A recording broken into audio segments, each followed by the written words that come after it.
شروع کرتا ہوں رب کریم کے نام سے جس کے قبضے میں میری اور آپ کی جان ہے۔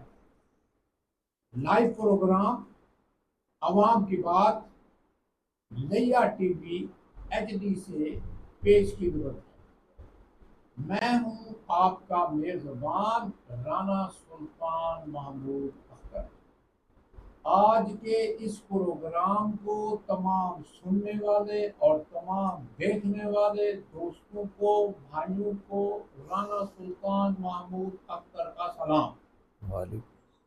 آج کے اس پروگرام میں مہمان تشریف رکھتے ہیں جناب پروفیسر ڈاکٹر ظفر عالم ظفری صاحب۔ سب سے پہلے تو میں جناب محترم کا شکریہ ادا کرنا چاہتا ہوں کہ گرمی کی شدت میں مصروف ترین دور میں وہ عوام کے مسائل ڈسکس کرنے کے لیے ہماری دعوت پر یہاں تشریف لائے ہیں۔ میں ان کو خوش آمدید کرتا ہوں۔ بہت مہربانی رانا صاحب۔ جہاں تک سر کے تعارف کا تعلق ہے، سر ہمارے ڈیرہ غادر خان نہیں بلکہ پورے پنجاب کا بہت بڑا نام ہے۔ اللہ تعالیٰ کے فضل و کرم سے چیئرمین بورڈ رہے ہیں، ڈائریکٹر تعلیمات رہے ہیں، اس کے بعد سی او رہے ہیں، اس کے بعد پرنسپل رہے ہیں، اور ماشاءاللہ بہت سے بڑے بڑے عہدوں پر رہے ہیں۔ سب سے بڑی بات یہ ہے کہ سر عام طبقے سے تعلق رکھتے ہیں، عام لوگوں کے مسائل حل کرنے کے لیے سب لوگ کوشاں ہیں، اور ان کی طبیعت کا یہ خاصہ ہے کہ یہ عام آدمی کے مسائل حل کرنے کے لیے انتہائی کوشش کرتے ہیں اور معاشرے کی جزیات کے بھی ماہر ہیں۔ تو میں آپ کا قیمتی وقت زیادہ نہیں لینا چاہتا کیونکہ یہ 30 منٹ جو ہیں یہ تو سر کے تعارف میں چلے جائیں گے، لہذا میں آپ کو لیے چلتا ہوں جناب محترم پروفیسر ڈاکٹر ظفر عالم ظفری صاحب، جو ہمارے استاد الاساتذہ بھی ہیں اور بابا اردو بھی ہیں۔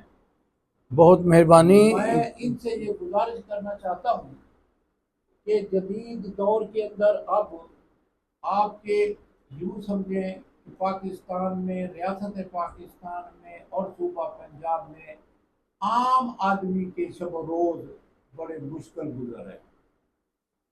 آپ بھی جانتے ہیں، معاشرہ بھی جانتا ہے کہ پیٹرول 404 روپے لیٹر پہلے تھا، 14 روپے پھر بڑھا دیا گیا۔ اب یہ پیٹرول جو بڑھ گیا ہے، اس سے کہاں کہاں پر اثرات ہوں گے، کرائے بڑھیں گے، ہر چیز کا ریٹ بڑھے گا، اور غریب کی جو زندگی ہے وہ عجیباً ہوگی۔ آپ کے خیال کے مطابق کیا گورنمنٹ کا یہ فیصلہ درست ہے؟ جی صاحب۔ شکریہ رانا سلطان صاحب، بہت مہربانی آپ کی اور آپ کی ٹیکنیکل ٹیم جناب فریدی صاحب۔ پروگرام آپ کر رہے ہیں عوام کی بات، اور باقاعدہ آپ عوام کے مسائل کو بلکہ مصائب کو آپ حکام بالا تک اپنی کوششوں سے پہنچا دیتے ہیں۔ آپ فرما رہے ہیں کہ جی مہنگائی سے کیا اثرات مرتب ہوں گے اور کیا ہو رہا ہے۔ یہ تو آپ نے بڑی چھوٹی سی بات کر دی۔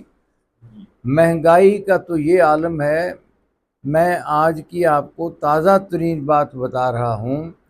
صبح 8 بجے میں گلبرگ ہوٹل یا ریلوے پھاٹک پہ وہاں موجود تھا۔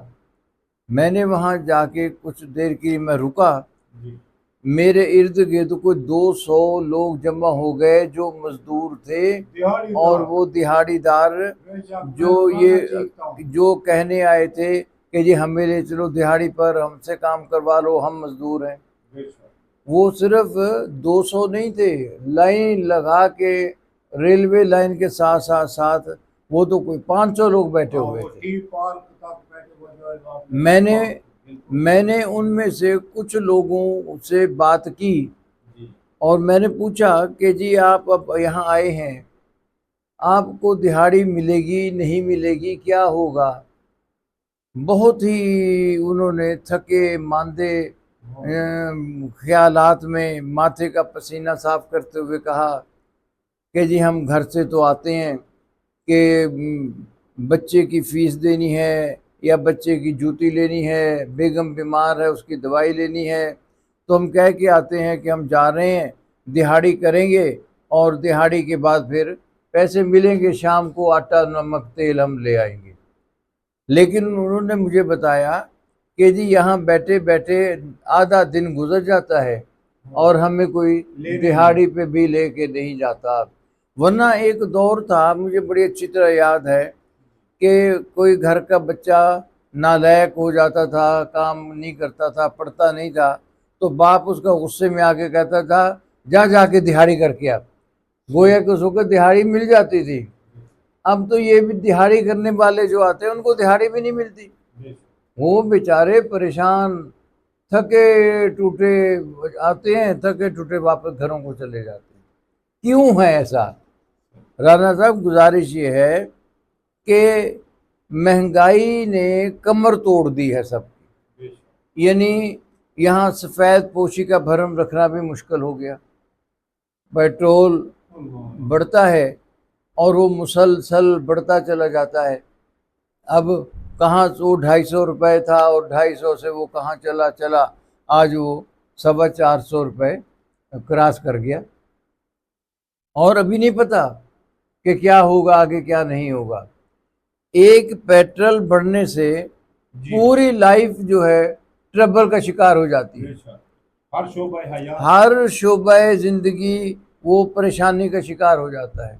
انڈسٹری کو آپ لے لیں، آپ گھریلو لائف کو لے لیں، ہر آدمی نے اپنے کام پہ جانا ہے، طالب علم نے سکول جانا ہے، رکشہ چلے گا، ٹیکسی کار چلے گی، اچھا یہ ساری چیزیں چلیں گی تو اس میں پیٹرول تو چلے گا، گھر کا چولہا، یہ ساری چیزیں، بس کا ایک کرایہ جہاں پہلے 700 تھا وہ چلتا 1400 پہ چلا گیا۔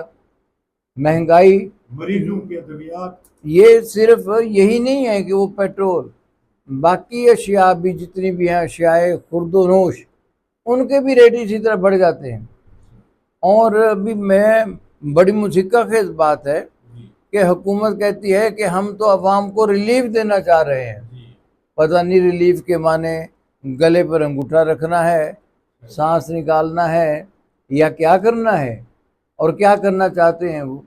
عوام تو مر رہے ہیں بیچارے، عام آدمی انتہائی پریشانی کا شکار ہے۔ یہ بات میں نہیں کہتا، یہ ٹاپ آف دا لسٹ شاید کچھ لوگ نہیں کہتے ہوں گے، ورنہ ملازمین کا جو بھی طبقہ ہے، جو بھی ملازم طبقہ ہے، وہ بیچارہ اپنا عزت کے ساتھ زندگی گزارنا مشکل اس کے لیے ہو گیا۔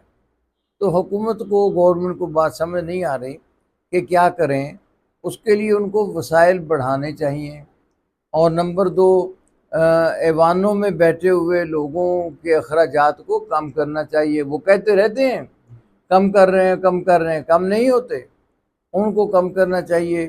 ابھی گورنمنٹ جو ہے وہ اسمبلیوں میں کوئی پتہ نہیں کتنے کروڑ اور کتنے ارب روپے کے مزید بلڈنگز بنانا چاہ رہی ہے، کیا کیا کچھ کر رہے ہیں جی، مراد ان کو خوب مل رہی ہیں، مزے ہو رہے ہیں۔ نہیں مزے ہو رہے تو اس کے نہیں ہو رہے جو ریلوے لائن پر بیٹھے ہیں ماتھا پکڑ کے، گردن جھکا کے، کہ شام کو گھر جا کے ماں باپ اور بیوی بچوں کو کیا شکل دکھائیں گے۔ جناب پروفیسر ڈاکٹر ظفر الغفری صاحب نے بڑی اہم بات کی ہے جو میں تقریباً 6 سال سے کر رہا ہوں۔ گلبرگ ہوٹل کے سامنے دہاڑی دار لوگ جو دیہاتی علاقے سے مزدوری کرنے کے لیے شہر میں تشریف لاتے ہیں، جی تپش اور گرمی اور سڑک پر پڑے ہیں، جی پڑھے ہیں، اور میں نے گزارش کی تھی جناب آصف علی ڈوگر صاحب سے، ڈی سی صاحب سے، کہ بھائی کم سے کم ان لوگوں کو بیٹھنے کے لیے کم از کم کرایہ تو دے دیں۔ جی اگر وہ ٹی پار کے ساتھ آدھی کنال دے دیں اور ان کے لیے چھپر بنا دیں تو یہ لوگ دہاڑی کا انتظار تو آرام سے کر سکیں۔ جی اور یہ میں نے گزارش کی ہے، ایک دفعہ نہیں کی بلکہ پچھلا جو دور تھا وہ محترمہ تشریف لائی تھی جو اردو دان تھی، جو اردو سے بڑا ان کو پیار تھا، انہوں نے ٹی پار تو بنا دی لیکن ان دہاڑی دار مزدوروں کے لیے انہوں نے نہ سوچا۔ طوفان نو لانے سے کیا فائدہ ہے چشم، دو ہی اشد موت ہیں اگر کچھ اثر کرے۔ کم از کم ہمارے ارباب اختیار کو یہ سوچ لینا چاہیے کہ یہ اقتدار جو ہے، یہ جو عہدے ہیں، یہ بیوروکریٹوں کی جو اس وقت ٹھاٹ باٹ ہے، یہ کوئی سلطان مستقل شے نہیں ہے رانا صاحب، بلکہ آپ کے ایف ایم کے توسط سے جی میں جناب ڈپٹی بھیا کمشنر، TVHDC جی جناب ڈپٹی کمشنر آصف علی ڈوگر صاحب سے میں گزارش کرتا ہوں، اور میں ان سے مل کے بھی کروں گا گزارش کہ جی آپ ایک سرائے بنا لیں، کوئی جہاں آپ اتنا خرچہ لیا کی ستھرائی پر، لیا کی بہتری اور پر، ریڑی والوں کے لیے بھی لیا آپ نے چلو انتظام کر دیا۔ لیا کی پارکوں کو خوبصورت بنا دیا آپ نے، وہ بازار فوڈ ماشاءاللہ وہ بنا دی مارکیٹ، اچھا فوڈ پوائنٹ بن گئے، لیا صاف ستھرا خوبصورت ہو گیا۔ میں گزارش کروں گا ڈپٹی کمشنر صاحب سے کہ وہ ایک سرائے بنا دیں، سایہ ہوگی، چھت ہوگی، وہاں مزدور بیٹھ جائیں آ کے، اگر کوئی رات کو سونا چاہے تو وہاں سو بھی جائے، اور اگر وہ وہاں بیٹھے ہوں گے جن کو ضرورت ہے مزدوروں کی وہ آئیں وہاں سے ان کو لے کے چلے جائیں، اور میرا خیال ہے کہ اس پہ زیادہ پیسہ بھی خرچ نہیں ہوگا، کچھ بھی سر، زیادہ پیسہ خرچ نہیں ہوتا۔ گورنمنٹ کی زمین پڑی ہے سر، اس میں کچھ بھی نہیں ہوتا۔ مجھے نظر آتا ہے کہ اگر ہم ذرا ڈی سی صاحب سے ریکویسٹ کریں، مل جل کے کریں، وہ یہ بات ضرور مانیں گے ہمارے۔ سر جی ہم تو DG صاحب سے یہی کہیں گے کہ خدمت نوع بشر میں صرف کر خون جگر، جی انفرادی لذتوں کی آرزو کچھ بھی نہیں۔ کچھ نہیں۔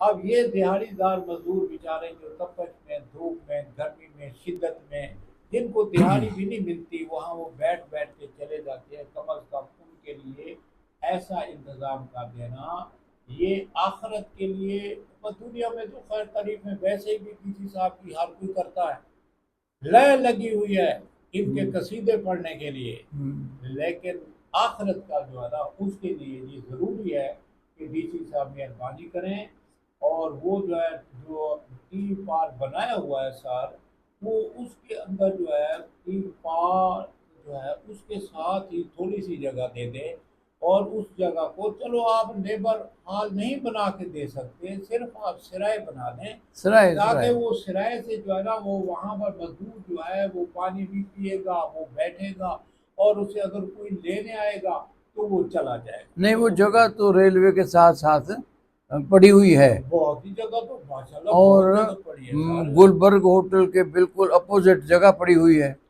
جگہ تو سر اتنی پڑی ہوئی ہے کہ مشرق بھی مغرب بھی ساری جگہ جو ہے وہ پھاٹے کے ساتھ دونوں طرف وہ گورنمنٹ کی ہے۔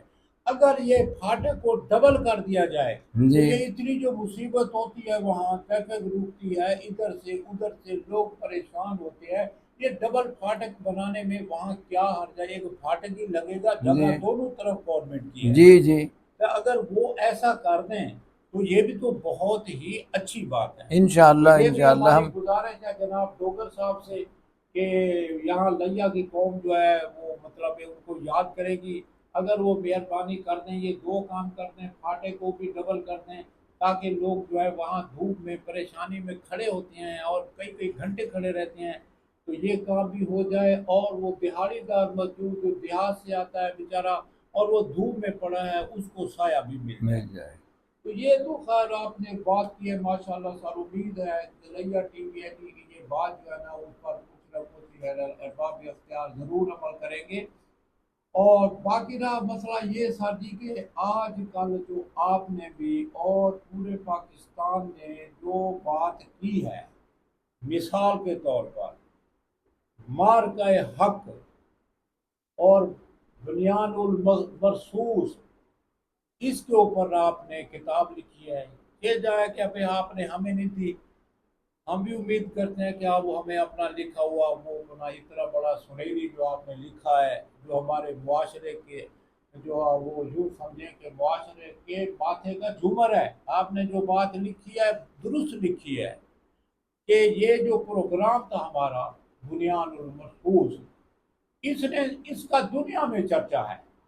ہماری فوج، بہادر فوج نے ہمارے دشمن کو وہ سبق دیا جو پوری دنیا میں اس وقت جو ہے وہ ڈسکس ہو رہا ہے۔ جی اور یہ پروگرام آپ کا، یہ جو کتاب آپ نے لکھی ہے، آپ اس کے بارے میں تھوڑی سی روشنی ڈالیں کہ سر کون کون سی چیزیں آپ نے وہاں نمایاں کی ہیں، اور ہم سلام پیش کرتے ہیں افواج پاکستان کو جس نے دشمن کو یہ بات باور کروائی ہے کہ پاکستان کا تحفظ، پاکستان کا دفاع مضبوط ہاتھوں میں ہے۔ رانا صاحب، جناب یہ مارکہ حق و باطل بنیان مرصوص جی، پاکستان میں پہلی کتاب ہے جو میں نے یہ لکھی ہے، ماشاء اللہ ماشاء اللہ، اور اللہ نمبر تعالیٰ دو آپ کو اس کا یہ اجر دے گا۔ الحمدللہ میں دعوے کے ساتھ کہتا ہوں کہ یہ جنگی تاریخ کی ایک ماشاء اللہ، مستند دستاویز ہے، بے شک، مستند دستاویز ہے۔ میں نے ایک ایک جملہ اس کا تصدیق کے بعد لکھا ہے۔ چلیے اب ہم آگے آتے ہیں۔ جی، آج 10 مئی ہے، 10 مئی، بالکل، اور 10 مئی کا دن پاکستان کی فتح، سربلندی اور سب سے بڑھ کر عزت اور وقار کا دن ہے۔ بے شک، بے شک، ہندوستان نے کبھی بھی ہمیں تسلیم کیا ہی نہیں، بالکل، ہمیشہ وہ شرارتیں کرتا چلا گیا، کر رہا ہے۔ اور پھر یہ 22 وہ بھی اپریل ذرا بڑا ڈیٹ ہے، مار کھاتا ہے، ذلیل ہوتا ہے، لیکن چھیڑ خانی لازمی کرتا ہے۔ 22 اپریل جی 2025 کو جی انڈیا کے زیر تسلط علاقہ جی پہلگام، جی وہاں ایک سانحہ ہوا تھا۔ جی، اس پہلگام میں 26 لوگ مارے گئے تھے، صحیح، 17 لوگ زخمی ہو گئے تھے، جی اور مارنے والے 4 لوگ تھے۔ وہ مارا، انہوں نے گولیاں چلائیں، اس کے بعد وہ گھروں کو چلے گئے۔ آج 1 سال ہو گیا، انڈیا ان کو تلاش نہیں کر سکا، واہ، جبکہ 7 لاکھ فوج کشمیر میں لگی ہوئی ہے۔ صحیح، وہ 7 لاکھ فوج کو نہیں پتہ چل سکا وہ 4 لوگ کون تھے، کہاں سے آئے، کہاں گئے۔ زمین کھا گئی، آسمان نے اٹھا لیا انہیں، کچھ بھی نہیں۔ یہ کیا تھا؟ یہ ایک لفظ کہنے لگا ہوں، فالس فلیگ آپریشن۔ واہ، یہ کیا ہوتا ہے؟ جی میں اپنے سننے والوں کو اس کی وضاحت کر دوں۔ جی، فالس فلیگ آپریشن سے مراد یہ ہے کہ کوئی بھی ملک اپنے مخالف کو بدنام کرنے کے لیے، اس کو ذلیل و رسوا کرنے کے لیے، اس کو سیاسی طور پر، اقتصادی طور پر، معاشی طور پر کمزور کرنے کے لیے کوئی بھی نیگیٹو حرکت اپنے ملک میں خود کر لیتا ہے، اور اس کا الزام کس پہ لگاتا ہے؟ وہ دوسرے پہ لگاتا ہے۔ صحیح، انڈیا کے خود لوگوں نے کہا کہ یہ پہلگام کا جو واقعہ ہوا یہ فالس فلیگ آپریشن تھا۔ مودی کا جب بھی الیکشن آتا ہے وہ اس طرح کی کارروائی کر کے پاکستان پر الزام دھر دیتا ہے، اور اس نے پھر یہی کچھ کیا۔ اس کے بعد پھر وہ کہتے رہے جی پاکستان کو مارو، پاکستان کو ختم کرو، اور انہوں نے پھر نعرہ ایک لگا دیا کہ جی آپریشن سندور۔ جی کس کے نام پر ہے؟ یہ ان خواتین کے نام پر ہے جن کے شوہر وہاں مارے گئے، جی، اور یہ شادی شدہ عورتوں کے علامت کے طور پہ وہ آپریشن سندور رکھا۔ انہوں نے پھر 7 تاریخ 6 اور 7 جی مئی کی رات کو 1:05 پر جی، پاکستان کے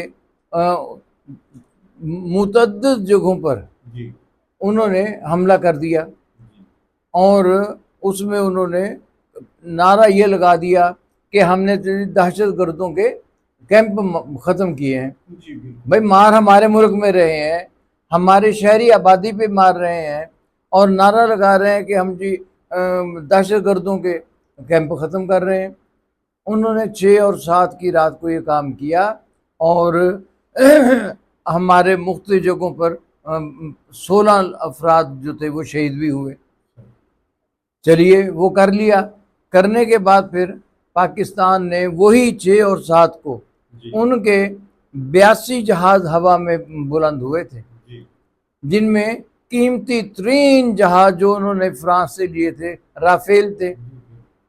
وہ جب بلند ہوئے، رافیل تو تھوڑے تھے، اس کے ساتھ اور بہت طیارے 82 تھے پاکستان کی طرف سے، 22 یا 24 طیارے، ہم اپنی سرحد پر، وہ اپنی سرحد پر. لیکن پاکستان نے ایسا پیچھا کیا، یعنی افواج پاکستان نے اپنی تکنیکی مہارت سے، ہماری فضائیہ نے اپنی قابلیت سے، اور ہمارے پائلٹ افسران نے جان ہتھیلی پر رکھ کر وہ کارنامہ انجام دیا کہ ان کے رافیل 1 2 3 4 5 6 8 ان کے طیارے گرے. 4 رافیل تھے اور باقی 4 دوسرے تھے، زمین پہ آ کے ڈھیر ہو گئے. اور ہمارے میزائل جب چلے ہیں، ان کا خیال یہ تھا کہ یہ 200 میل تک جائیں گے ان کے میزائل، ہم اپنا محفوظ رہیں گے. پاکستان کے میزائل ان کی آخری سرحدوں تک گئے. آخر انہوں نے جب دیکھا ہمارے رافیل چڑیوں کی طرح گر رہے ہیں، تو انہوں نے اپنے تمام طیارے گراؤنڈ کر دیے، اور پھر وہ 10 تاریخ تک ان کا کوئی ایک طیارہ فضا میں بلند نہیں ہوا. ہمارے میزائل چلتے رہے. ہماری انڈیا کی فضا پر ہماری حکمرانی قائم ہوئی. ہماری ایئر فورس کے چیف نے تو یہاں تک کہا کہ اگر ہم چاہتے تو انڈیا کے اور بھی 8-10 طیارے ہم گرا سکتے تھے، ہماری مہارت ایسی تھی. اور سلطان صاحب میں آپ کو یہ عرض کروں کہ پاکستان جب ان پر اپنے میزائل مار رہا تھا تو انڈیا کو یہ پتہ ہی نہیں لگ رہا تھا کہ یہ ہمارا پیچھا میزائل کر رہا ہے یا میزائل ہمارے قریب آ گیا، انہیں نہیں پتہ لگا. اور انڈیا کے پائلٹ جو گفتگو کر رہے تھے، پاکستان سن رہا تھا. پاکستان کے آپریشن اس میں روم میں ان کی گفتگو سنی جا رہی تھی، ہمارے پائلٹ گفتگو ان کی سن رہے تھے، لیکن انڈیا کے کو کہیں خبر نہیں تھی کہ یہاں کیا ہو رہا ہے. لہذا وہ گئے. پاکستان نے جب الفتح میزائل مارے ہیں تو یقین کریں کہ لوگ جشن منا رہے تھے. طیارے گرے، پاکستان میں جشن منایا گیا.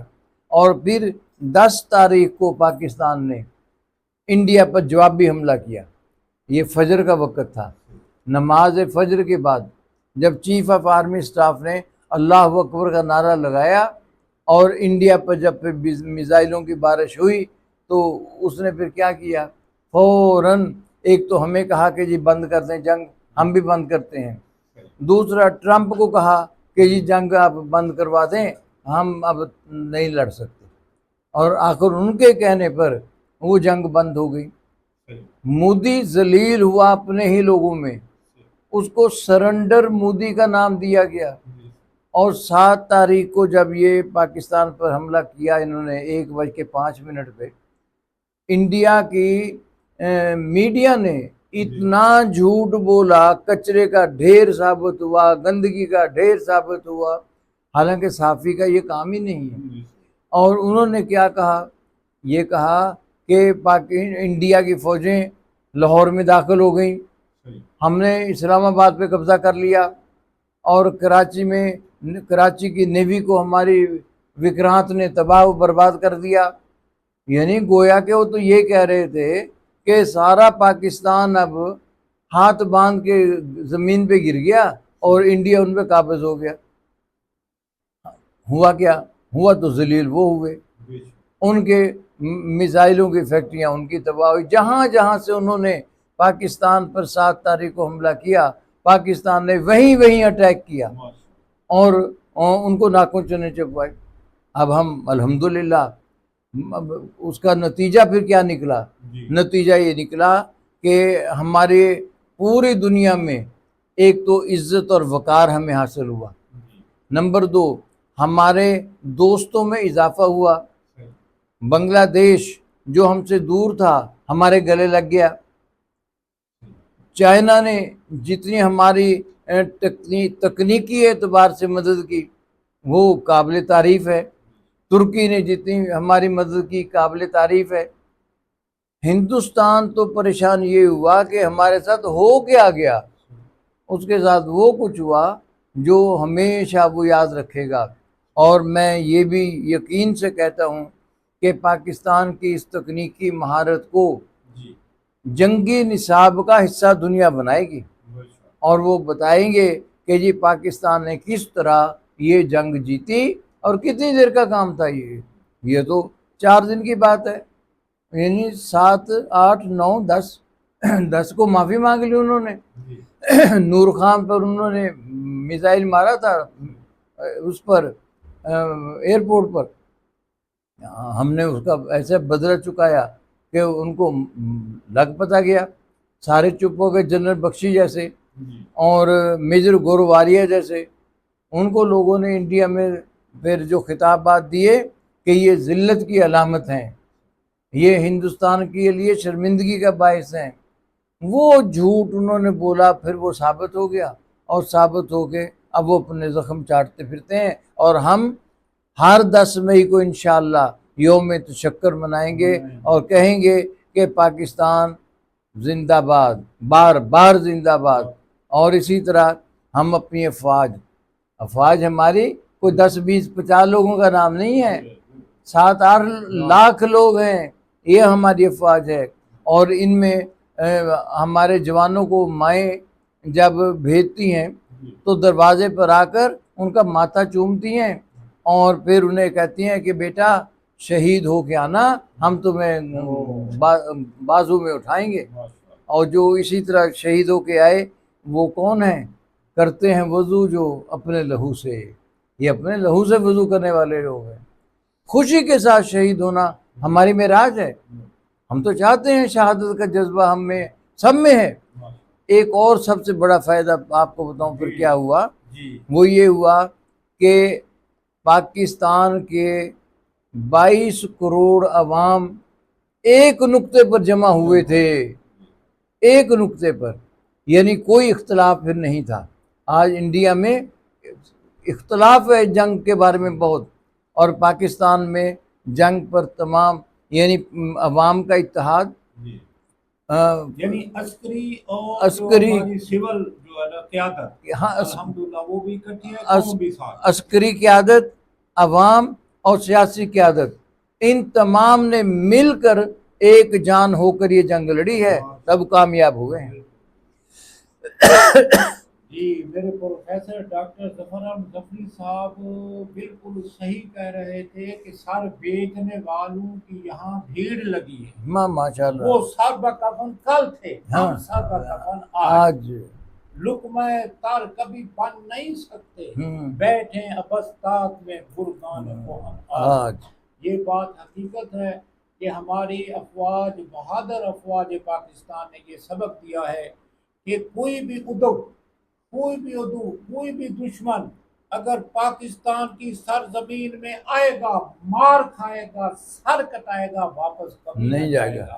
اور یہ حقیقت ہے کہ باقی یہاں میں یہ فخر سے کہوں گا کہ میرے استاد محترم، میرے بڑے بھائی ظفر عالم ظفری صاحب نے پوری دنیا میں پہلی دفعہ یہ اس پر معرکہ حق، بنیان المرفوض پر جو انہوں نے کتاب لکھی ہے، یہ بھی ان کا بہت بڑا کارنامہ ہے۔ اللہ تعالیٰ انہیں ہمیشہ جو ہے اپنے حفظ و ایمان میں رکھے، یہ ان کا اچھا قدم ہے۔ اور میرا جی رانا صاحب لکھنے کا بنیادی مقصد، صرف بنیادی مقصد یہ تھا کہ میں اپنے آنے والی نسلوں کو، نوجوان نسلوں کو یہ بتا سکوں کہ پاکستان نے اپنی عزت اور وقار کے لیے، اپنی سرحدوں کی حفاظت کے لیے کتنا بڑا کارنامہ انجام دیا، اور افواج پاکستان نے کس جرأت و بہادری کا مظاہرہ کیا، یہ تاریخ کا حصہ ہونا چاہیے۔ ماشاءاللہ، یہ ان کی فکر پر میں ایک شعر عرض کروں گا جی کہ قید تخصیص میں ہے پھول کی خوشبو اب تک، ہاں جی، نہ رسیدہ ہے تیری فکر کا جادو اب تک۔ آپ کی جو فکر ہے اس کو جو ہے بہت دیر تک سمجھا جائے گا، یہ ایک بہت بڑی فکر ہے۔ کہ آپ نے نوجوان نسل کو ایک سبق دیا ہے کہ جو ہماری فوج نے، جو ہماری قوم نے دشمن کو سبق سکھایا ہے، تو ہماری نوجوان نسل جو ہے اپنی روایات پر ہمیشہ قائم رہے گی۔ تو یہ بہرحال بہت بڑی بات ہے، سارا آپ نے جو بڑی کتاب لکھی ہے، اور ہم اللہ تعالیٰ سے دعا گو ہیں کہ اسی طرح ملک پاکستان کی افواج اور قوم اپنے دشمن کا مقابلہ کرتی رہے گی اور ایک جان رہیں۔ ایک جان ہوگی، اور انشاءاللہ تعالی ہمیشہ جو پاکستان اسلام کے نام پر جو مرد وجود میں آیا تھا، یہ ہمیشہ ریاست ہماری ہمیشہ قائم و دائم رہے گی، انشاءاللہ اور دشمن جو ہے ہمیشہ نامراد رہے گا۔ انشاءاللہ۔ اچھا حضور والا، یہ تو خیر ماشاءاللہ فوج کا بہت بڑا کام ہے۔ اب پھر سول پر آ جائیں کہ وہ بچے جو ایم ایس سی ہیں، جو بچے ایم فل ہیں، جو لوگ پی ایچ ڈی ہیں، اور وہ بچے جو ٹیچر پرائمری اسکول کے ٹیچر ہیں، جو 14واں گریڈ دے رہے ہیں، ان کو فارغ کر کے سکولوں سے فارغ کیا جا رہا ہے، اور سکول کن کو دیے جا رہے ہیں؟ جو کم تعلیم یافتہ ہیں، تھوڑے پڑھے ہوئے ہیں، ان کو وہ سپورٹ کیے جا رہے ہیں۔ کیا یہ حکومت پاکستان کو، آپ ایک کونا مشرق استاد کی حیثیت سے آپ حکومت پاکستان کو، پنجاب کو مشورہ دیں کہ یہ نظام تعلیم پر بم برسا رہے ہیں، یہ ایسا نہیں کرنا چاہیے۔ رانا صاحب، بنیادی طور پر جناب فری ایجوکیشن عوام کا حق ہے اور گورنمنٹ کا فرض ہے، انہیں ملنا چاہیے۔ گورنمنٹ کے تعلیمی ادارے بہت بڑے بڑے، ان کا رقبہ بہت بڑا، اور ان کے اساتذہ کرام وہ ہیں جو پبلک سروس کمیشن سے ہزاروں میں سے سلیکٹ ہو کے آتے ہیں اور بہت اچھے نتائج دینے والے ہیں۔ اب یہ گورنمنٹ نے اپنے بجٹ کو کم سے کم کرنے کے لیے 2 اداروں کا انتخاب کیا کہ ان کو پرائیویٹ سیکٹر میں ڈال دیں یا پرائیویٹ لوگوں کو دے دیں، ایک ایجوکیشن، دوسرا ہیلتھ۔ یہ دونوں انہوں نے سوچ لیا کہ جی یہ دے دیں، اور اس کو گورنمنٹ کے ان سے نکلیں۔ یہ پیف میں پہلے انہوں نے ادارے دیے، اور اس کے بعد پھر مڈل والوں کے بھی لسٹیں آ گئی ہیں، کالجوں کو بھی اب ذکر آ گیا، اسی میں ہو رہا ہے۔ اب نئی سے نئی اسکیم وہ نکالتے ہیں، سمجھ نہیں آتا کہ پینشن ان کی کم کر دی، لیو انکیشمنٹ ان کی کم ہو گئی۔ یعنی آج جو ریٹائر ہونے والے لوگ ہیں وہ پریشان حال ہیں کہ ہمارا بنے گا کیا۔ جہاں پہلے ریٹائر ہو کے ان کو اچھی اماؤنٹ ملتی تھی، وہ بچے کو کوئی کاروبار کروا دیتے تھے یا کسی بچی کی شادی کر دیتے تھے، اب اس سے کچھ بننے والا نہیں ہے، ایک مکان بھی نہیں بنا سکتے۔ اور گورنمنٹ جو ہے وہ دھڑا دھڑ یہ کام کر رہی ہے کہ جی اسکولوں ان کو ریٹائر کرو اور اسکولوں کو پرائیویٹ سیکٹر میں دے دیا جائے۔ توبہ یہ سیاہ کاریاں، جفا کاریاں، توبہ توبہ یہ ستمگاریاں، عیاریاں، توبہ۔ ظلم کا طوفان قیامت سے سوا ہے، بے کس کا مددگار اگر ہے تو خدا ہے۔ تو یہ معاشرے کے اندر ہمارے ریاست پاکستان میں یہ جو صورتحال ہے، ارباب اختیار کو ٹھنڈے دل سے سوچنا چاہیے بے شک کہ اگر نظام تعلیم ہمارا برباد ہوگا، اگر صحت کا نظام برباد ہوگا، تو پوری قوم جو ہے وہ کیسے ترقی کرے گی؟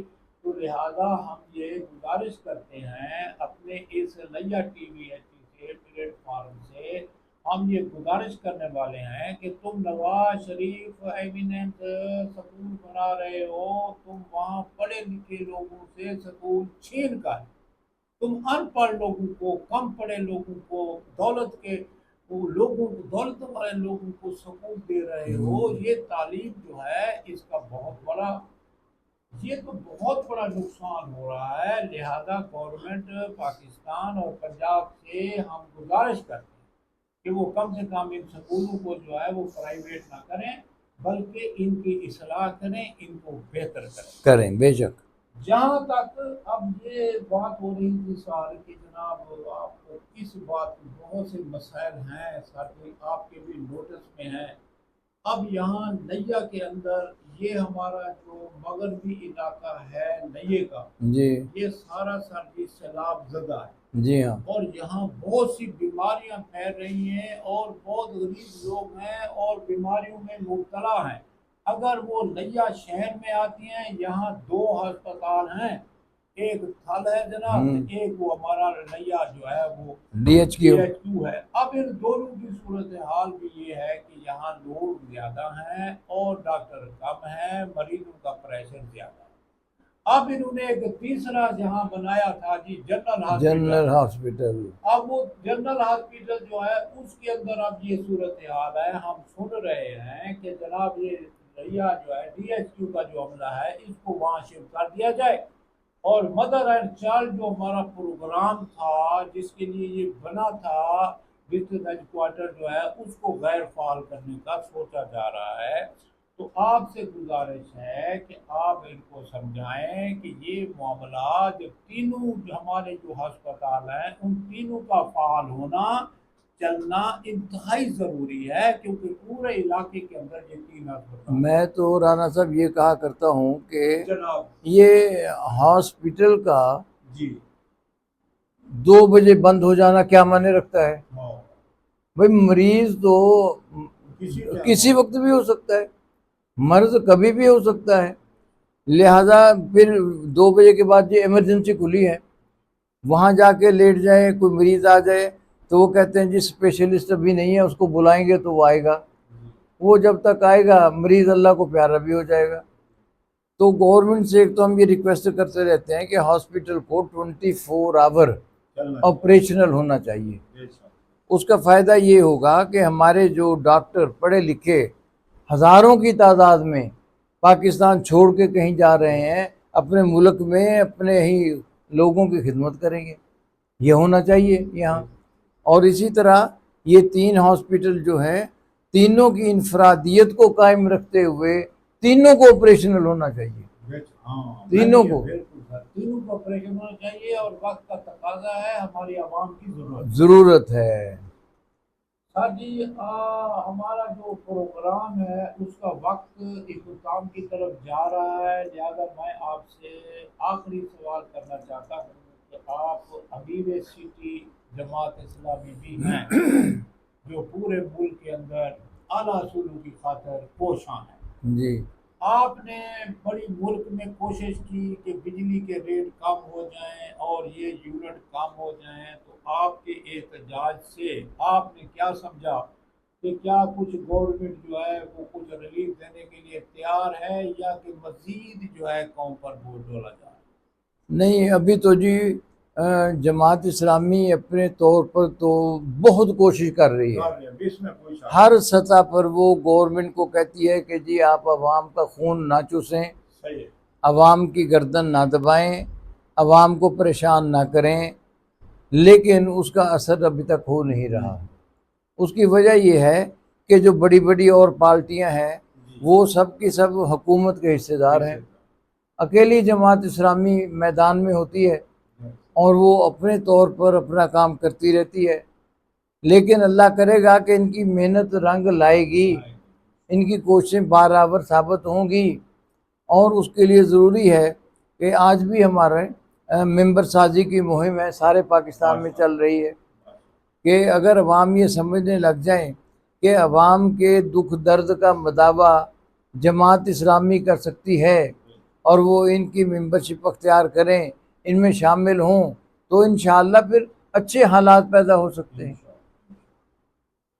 نہیں ٹھیک ہے سر، اس میں تو کوئی شک نہیں کہ سر آپ کی جو جماعت اسلامی ہے یہ مطلب ہے کہ عوام کی بھلائی کے لیے جی ہمیشہ کوشاں رہی ہے اور کوشش کر رہی ہے، اور اللہ تعالیٰ مزید اس کو توفیق دے، اور ہمارے ارباب اختیار کو بھی اللہ توفیق دے۔ ہم تو یہ اربوں روپے عوام کی بات کو سنیں جی اور عوام کے مطلب ریلیف کے لیے کوئی نہ کچھ کر جائیں۔ ہم تو جی ہر سال اربوں روپے الخدمت کے نام پر غریبوں میں، یتیموں میں، بیواؤں میں تقسیم کرتے ہیں، سارے پاکستان میں ہوتا ہے، بلکہ پاکستان سے باہر بھی جہاں جہاں مصائب آتے ہیں پاکستان کی الخدمت، جماعت اسلامی کی الخدمت وہاں جاتی ہے، اور اسی طرح کفالت یتامہ کا پروگرام ہمارا لیے میں چل رہا ہے، باقی بھی پاکستان میں چل رہا ہے ہر جگہ۔ ماشاءاللہ بالکل چل رہا ہے سر۔ اللہ تعالیٰ جو ہے نا، اللہ تعالیٰ آپ کو مزید توفیق دے۔ تو میں اپنے جناب محترم پروفیسر ڈاکٹر ظفر عالم ظفری کا دوبارہ شکریہ ادا کرنا چاہتا ہوں کہ وہ جب یہاں تشریف لاتے ہیں، جب بھی ہم نے ان کو دعوت دی ہے وہ یہاں تشریف لاتے ہیں، آئندہ بھی وہ ہمارے ساتھ اس طرح مہربانی کرتے رہیں گے۔ میں اپنے تمام سننے والے اور تمام دیکھنے والے دوستوں کا شکریہ ادا کرنا چاہتا ہوں، اور اللہ تعالیٰ سے دعا کرتا ہوں کہ وہ جہاں بھی رہیں اللہ تعالیٰ کے حفظ و امان میں رہیں۔ والسلام۔ شکریہ۔